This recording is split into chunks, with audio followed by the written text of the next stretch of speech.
High friends, welcome my YouTube channel. আশা করি তোমরা ভালো আছো, আমিও ভালো আছি। তোমাদের জন্য গুরুত্বপূর্ণ ভিডিও নিয়ে এসেছি। ভাল লাগলে লাইক, কমেন্ট, শেয়ার করবে। তোমাদের আজকের টপিক হচ্ছে ধীবর বৃত্তান্ত, কালিদাসের লেখা। 9 ক্লাসের সাহিত্য সঞ্চারণ থেকে নেওয়া হয়েছে, যাতে 2025-এ এসএলএসটি পরীক্ষা হতে চলেছে। তাহলে 9 ক্লাসের সাহিত্য সঞ্চালন বই থেকে আসবে। সেজন্য তোমাদেরকে আমি আজকে সাহিত্য সঞ্চালন থেকে ধীবর বৃত্তান্ত পড়াটা, কালিদাসের লেখা, ভালোভাবে আলোচনা করছি লাইন ধরে ধরে। আজকে দেখি প্রথমত কবির সম্বন্ধে আমরা জেনে নিই। কালিদাস লেখা, ধীবর বৃত্তান্তের কালিদাসের লেখা। কালিদাস কবি আমাদের প্রাচীন ভারতে সংস্কৃত ভাষায় স্বনামধন্য কবি। মহারাজা বিক্রমাদিত্যের সভায় নবরত্নের অন্যতম প্রধান রূপে গণ্য হয়ে থাকেন। কথিত আছে যে ইনি দেবী সরস্বতীর সাক্ষাৎ লাভ করেন এবং তার প্রসাদে ও উপদেশ সরস্বতী কুণ্ডে অবগাহন হয়ে তার জল পান করে মহামূর্খ ও অতিশয় নির্বোধ থেকে মহাকবি হয়ে উঠেন। তার রচিত গ্রন্থের মধ্যে রয়েছে অভিজ্ঞান শাকুন্তলম, রঘুবংশ, বিক্রমবর্ষী, কুমারসম্ভব, মেঘদূত, ঋতুসংহার প্রভৃতি।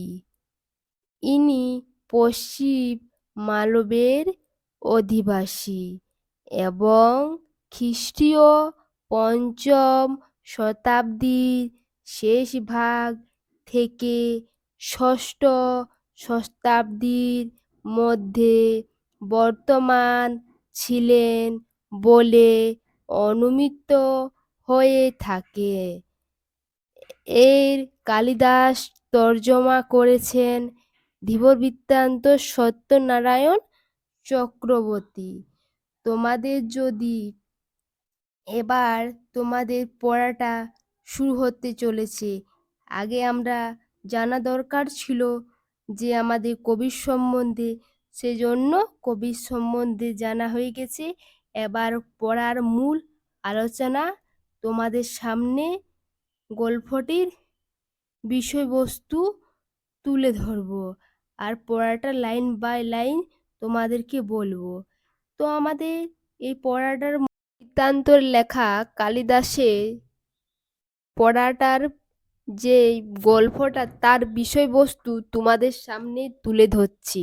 এই বিষয়বস্তু যে দুষ্মন্ত রাজধানী থেকে বেরিয়ে ভ্রমণ করতে এসেছিলেন জঙ্গলে। জঙ্গলে যখন এসেছিলেন তখন এক সুন্দরী মহিলাকে দেখে তার প্রতি মুগ্ধ হয়ে তাকে বিয়ে করেন। যখন বিয়ে করেন তখন দুষ্মন্ত তারপরে তাকে কথা দিয়ে রেখে নিয়ে গেছে নিজের রাজধানীতে। বলল যার পরে সেখানে সব ঠিকঠাক পড়ে তোমাকে আমি নিয়ে যাব। তখন এদিকে দেখা গেল যে তার দুষ্মন্ত স্ত্রীকে ভুলে গেছে দীর্ঘদিন পরে, তাকে কথা দিয়েছিল। এদিকে শকুন্তলা তার চিন্তায় মগ্ন ছিলেন। তখন সেখানে এসেছিলেন ঋষি দুর্বাসা, এসে তাকে জিজ্ঞাসা করছিল কিছু। তখন তিনি অন্যমনস্ক ছিলেন, তাকে অবহেলা করলেন।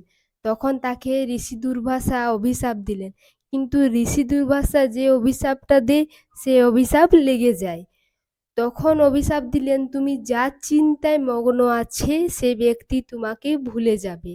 তখন তার প্রিয় বান্ধবী ছিলেন, সেখানে সে জিজ্ঞাসা বলল যে আমার বান্ধবী এরকম করেছে, তো এরকম তার অভিশাপ দিয়েছো, তার অভিশাপকে দূর করো। তখন সে বলল, তাহলে তার যদি কোনো একটা স্মারক চিহ্ন থাকে যার স্মৃতি, সেটা দেখতে পেলে তখন তার সেই জিনিসটা মনে পড়বে, যা তার স্ত্রী বা তার কেউ। তখন সে একদিন শচী তীর্থে যখন স্নানের সময়, শচী তীর্থে একটি নদীর নাম, সেখানে স্নান করছিল, তখন সে অঞ্জলি দিচ্ছিল, তখন তার আংটিটা সেখানেই খুলে পড়ে গেল। তখন সে যখন খুলে পড়ে গেল, তখন তার চিহ্নটা হারিয়ে গেল। তখন তার পালিত মানে তার পালিত বাবা মহিষী কর্ণ সেখানে তার মেয়েকে নিয়ে গেছিলেন তার শ্বশুর বাড়িতে। তার উপস্থিত তো ছিলেন না যখন বিয়ে করেছিল দুষ্মন্ত আর শকুন্তলা। যখন গেলেন তখন তাকে অপমান বোধ হলো, চিনতে পারলো না, কেন তার স্মারক চিহ্নটা ছিলই না হাতে, তার আংটিটা পড়ে গেছে জলের মধ্যে। তখন সে বুঝতে পারলো না কি করবে, তখন সেখানে অপমানিত বোধ হয়ে তাকে সেখান থেকে ফেরত নিয়ে আসা হলো নিজের বাপের বাড়িতে। শ্বশুর বাড়িতে আর শকুন্তলার যাওয়া হলো না। পরে এরপর আমরা বিষয়বস্তুটা পড়তে গেলেই দেখতে পাবো। ওই আংটিটা এক ধীবরে পাবে, ধীবরে বৃত্তান্তই পাবে। তারপরে সেখানে তার জন আংটিটা পাবে, সেখানে রাজার কাছ পৌঁছবে। রাজার কাছ পৌঁছের পরে তার চিহ্নটা দেখে, তার আংটিটা দেখে শকুন্তলাকে মনে পড়বে। তারপর সেখানে শকুন্তলাকে নিয়ে যাওয়ার ব্যবস্থা করবে। তার যে আংটিটা পেয়েছে তাকে তিনি খুব ভালোবাসা অর্জনে আংটির দাম পর্যন্ত দিবে। এই হচ্ছে বিষয়বস্তু এই পড়াটার। ধীবর বৃত্তান্ত কালিদাসের লেখা। তো এখানে গল্পটি পড়তে গল্পর মূল প্রত্যেকটা লাইন তোমাদের কাছে তুলে ধরেছি। লাইনের কোনো অংশ বাদ যাবে না, কিন্তু তোমাদের প্রথম থেকে শেষ অবধি ভিডিওটি দেখতে হবে। দেখো, মহিষী কর্ণের তপোবনে তার অনুস্পতিতে শকুন্তলাকে বিয়ে করে রাজা দুষ্মন্ত রাজধানীতে ফিরে গেলেন। বলছে মহিষী কর্ণ তপোবনে উপস্থিত ছিলেন না, তখন শকুন্তলা বিয়ে করে রাজা দুষ্মন্ত শকুন্তলাকে আবার বিয়ে করে তপোবনে রেখে গেলেন। আর রাজা দুষ্মন্ত রাজধানীতে ফিরে গেলেন। কিন্তু দীর্ঘ সময়ও পরও শকুন্তলা খোঁজ নিতে কোনো দূত তপোবনে এলো না, কেউ এলো না। না রাজা এসেছে, না রাজা কাউকে পাঠিয়েছে শকুন্তলাকে আনতে। কিন্তু স্বামীর চিন্তায় যখন শকুন্তলা অন্যমনস্ক, তখন তপোবনে এলেন ঋষি দুর্বাসা। যখন স্বামীর চিন্তায় যখন দুষ্মন্ত চিন্তা করছিলেন, শকুন্তলা দুষ্মন্তের জন্য চিন্তা করছিলেন, তখন তার আসছিল ঋষি দুর্বাসা, তখন তাকে অগ্রাহ্য করছিলেন। তখন সে ভাবল যে আমি এখানে দাঁড়িয়ে আছি আর অন্যর চিন্তায় তুমি চিন্তিত, তুমি যার জন্য চিন্তিত আছো সে ব্যক্তি তোমাকে ভুলে যাবে। তখন শেষ পর্যন্ত সখী প্রিয়ংবদা তাকে অনুরোধ করলেন, ঋষিকে বললেন, কোনো নির্দেশনা দেখাতে পারলে তবে সাপের এই প্রভাবটা দূর হবে। কোনো যদি একটা চিহ্ন দেখাতে পারে, তাহলে স্মারক চিহ্ন মানে তাকে কোনো স্মৃতি যদি দেখাতে পারে, তাহলে তাহলে ওই স্মৃতিটি কখন দিয়েছিল, যখন আংটিটি দিয়েছিল, যখন শকুন্তলাকে পরিয়ে দিয়েছিল রাজা দুষ্মন্ত, যখন রাজধানীতে ফিরে গেলেন তখন সে আংটিটি তাকে পরিয়ে দিয়েছিল। এবার দেখো, দুষ্মন্ত রাজধানীর উদ্দেশ্যে বিদায় গ্রহণের সময় শকুন্তলাকে যে আংটিটি পরিয়ে দিয়েছিলেন, সখীরা মনে করলেন সে আংটিটি হবে ভবিষ্যতের স্মারক চিহ্ন। এবার ভবিষ্যতে যে চিহ্নটি স্মারক চিহ্ন হবে, সে আংটিটি স্মারক চিহ্ন হবে। এবার মহিষী কর্থ তীর্থ থেকে ফিরে শকুন্তলাকে পতিগৃহে পাঠানোর আয়োজন করলেন। দুষ্মন্ত সমীপে উপস্থিত হলেও তিনি শকুন্তলাকে চিনতে পারলেন না। একদিন একদিন পথে শচীতীর্থে স্নানের সময় অঙ্গুলি দেওয়া অঞ্জলি যখন দিয়েছিল, তখন তার হাত থেকে আংটিটি খুলে পড়ে গেছিল। শকুন্তলা হাতের আংটি, শকুন্তলা অপমানিত বোধ করলেন। কি করেছিল, ঋষি দুর্বাসা বলেছিল যে তুমি যদি কোনো একটা চিহ্ন থাকে, তাহলে তুমি তোমার শ্বশুর বাড়িতে যেতে পারো, তাহলে রাজা তোমাকে চিনতে পারবে, বা যার কথা তুমি মনে করছিল সেই ব্যক্তি তোমাকে চিনতে পারবে।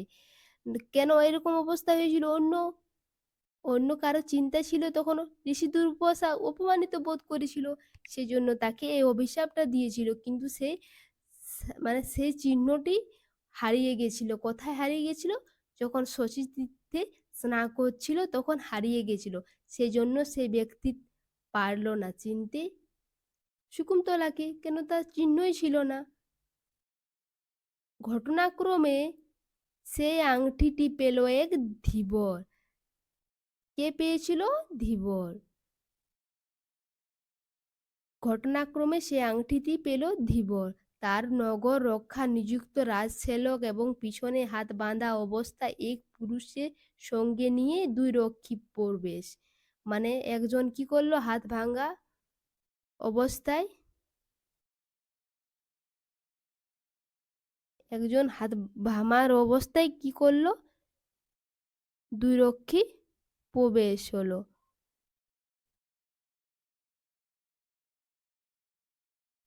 রাজসেবক হাত তার অবস্থায় দুই রক্ষীর সঙ্গে প্রবেশ হলো। দুই রক্ষী তাড়না করে, ওরে বেটা চোর, বল মণি খরিস রাজার নাম খোদাই করা এই রাজার আংটি তুই কোথায় পেলি? দুই রক্ষী তাড়না করে বলল, ওরে বেটা চোর, বল মণি খরিচিত রাজার নাম খোদাই করা এই রাজার আংটি তুই কোথায় পেলি? পুরুষ ভয় পাওয়ার অভিনয় করে বলল, আহ বলল শান্ত হো, আমি আমি এই রকম কাজ অর্থাৎ চুরি করিনি। প্রথম রক্ষী বলে, তোর সদব্রাহ্মণ বিবেচনা করে রাজার এটা দান করেছে, তুই সদব্রাহ্মণ সেই জন্য তোকে দান করেছে। পুরুষ বলল, আপনারা অনুগ্রহ করে শুনুন, বলছে আপনারা অনুগ্রহ করে শুনুন।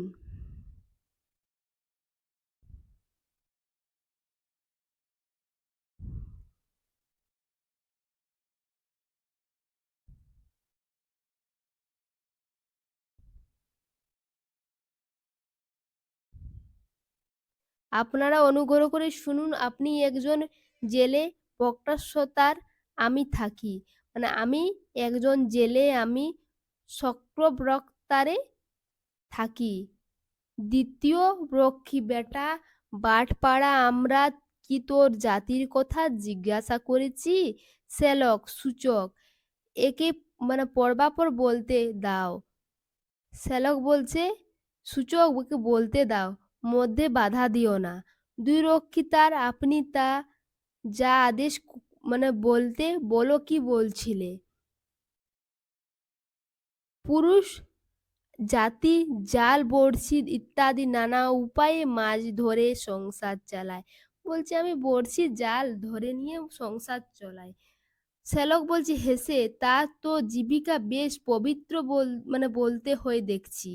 শ্যালক বলছে, পুরুষ বলছে, শুনুন মহাশয়, এরকম বললে হবে না। পুরুষ বলছে, শুনুন মহাশয়, এরকম বললে হবে না। যে বৃত্তি নিয়ে যে মানুষ জন্মেছে, সে বৃত্তি নিন্দনীয়, ঘৃণা হলে তা পরিত্যাগ করা উচিত নয়। বেদান্ত ব্রাহ্মণ মানে সদ্ভারে দায়বত্তা হলো যজ্ঞে পশুবধনের সময় নির্দেয় হয়ে থাকে। শ্যালক তারপর পুরুষ একদিক একটা রুই মাছ যখন আমি খণ্ড খণ্ড করে কাটলাম, তখন সেই মাছের পেটের মধ্যে মণিমুক্তা ঝলমলে এই আংটিটা দেখতে পেলাম। পরে সে আংটিটা বিক্রি করার জন্য যখন লোককে দেখাচ্ছি, তখন আপনারা আমায় ধরলেন। এমন মারতে হলে মারুন। বলছে এবার আর ছেড়ে দিতে হলে ছেড়ে দিন। কিভাবে এই আংটি পেলাম বললাম। বলছি একদিন আমি মাছ খণ্ড খণ্ড করে কাটছিলাম, তখন দেখছি মণিমুক্তার আংটি ঝলমল করছে, দেখতে পেলাম। সেই আংটিটি বিক্রি করার জন্য লোককে দেখাচ্ছিলাম, তখন আপনারা ধরলেন। মারতে হলে মারুন, আর আর কিছু করতে হলে করুন। আমি যা বললাম আমি বললাম। শ্যালক বলছে, জানুন, এ গা থেকে কাঁচা মাংসর গন্ধ আসছে। গন্ধ আসছে তো গোসাপ খাওয়া জেলে হবে। তবে আংটি পাবার ব্যাপারে যা বলল তা একবারে অনুসন্ধান করে দেখতে হবে। সুতরাং রাজবাড়িতে যাই। দুই রক্ষী তবে যাই হোক, চলো রে গাঁট কাটা। সবাই এগিয়ে চললেন। শ্যালক সূচক বলল, সদর দরজায় সাবধান, এই চোরটাকে নিয়ে অপেক্ষা করো। ইতিমধ্যে এই আংটি কিভাবে পাওয়া গেল সেসব বিষয়ে মহারাজাকে নিবেদন করে তার আদেশ নিয়ে ফিরছি। শ্যালক বলল, তুমি এখানে দরজায় দাঁড়িয়ে দাও, তারপরে আমি নিয়ে যাচ্ছি। আর কি আদেশ দিবে সে আদেশ নিয়ে ফিরছি।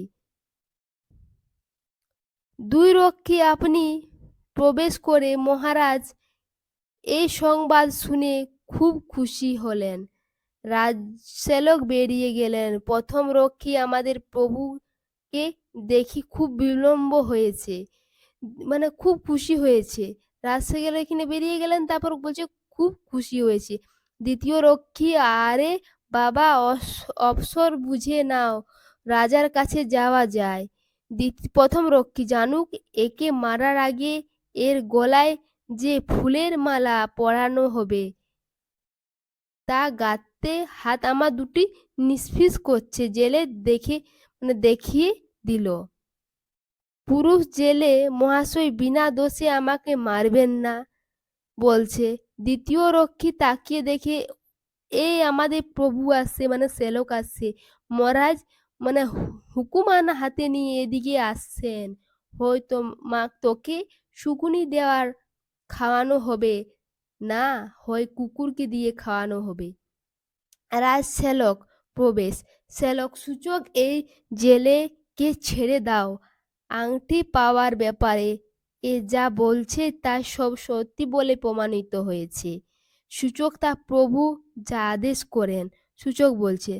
দ্বিতীয় রক্ষী জেলে জমের বাড়ি গিয়ে আবার ফিরে এলো। জেলের হাত বাঁধা খুলে দিল। বলছে সালা জেলে বলছে, আরো বলছে মৃত্যুর মুখ থেকে আবার ফিরে এলো। পুরুষ বলছে শ্যালককে প্রমাণ করে, প্রভু আজ আমার সংসার চলবে কিভাবে বলছে। শ্যালক বলছে, মহারাজা আংটি মূল্যের সমান পরিমাণে অর্থ খুশি হয়ে তোমায় দিয়েছে। জেলেকে হাত টাকা দিয়েছে। পুরুষ প্রমাণ করে গ্রহণ করে প্রভু অনুগত হলাম।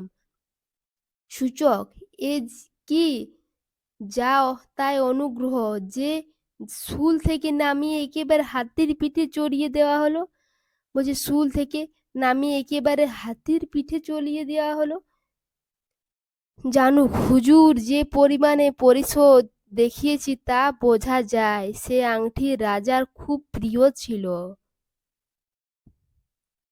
শ্যালক, মানে দামি রত্ন বসানো বলে আংটিটি রাজার কাছে মূল্যবান হয়েছে সেটা নয়। শ্যালক বলছে, এ এমনটা আমার মনে হয় না। সে আংটি দেখে মহারাজের কোনো প্রিয়জনের কথা মনে পড়েছে।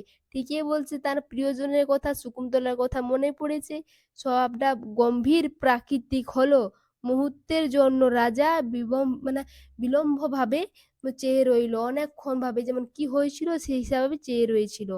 সূচক: তাহলে আপনি মহারাজের একটা সেবা করলে বলতে হয়। বলছে, জানুক, তার চেয়ে বলো এ জেলের সেবা করলে। জেলে কি হিংসায় ভরা দৃষ্টিতে দেখলেন। পুরুষ বলছে, জেলে মহাশয়, এই পরিষদের অর্ধেক আপনাদের ফুলের দাম হিসাবে দিচ্ছি, জানুক এটা তুমি ঠিক বলছ।